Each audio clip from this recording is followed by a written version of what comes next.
There are absolutely adult books about adult characters that are written in a very simple and straightforward way. But that doesn't make them YA or children's lit, because the characters are adults who are dealing with adult problems, having adult relationships. And I don't just mean romantic relationships, but they have adult relationships with their friends, their families, their parents. They might have children, their coworkers, their neighbors.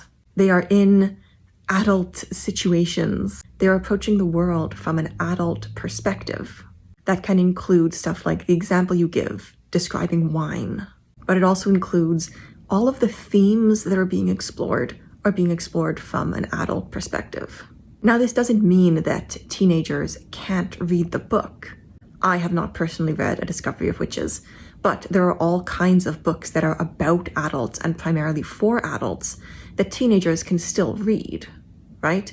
Teenagers are not limited to only reading YA. When I was a teenager, I read tons of adult books. I barely read any YA. But the characters and themes are not going to be as relatable and as accessible to teenagers because they simply don't have those experiences. Now, the themes of the Hunger Games might indeed be more advanced than those of A Discovery of Witches.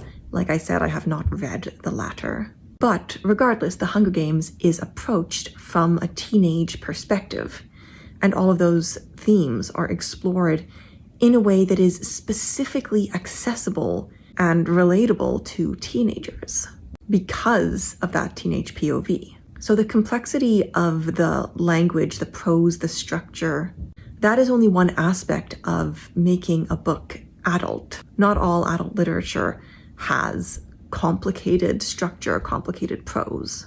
A lot of it is very simple and straightforward on those levels.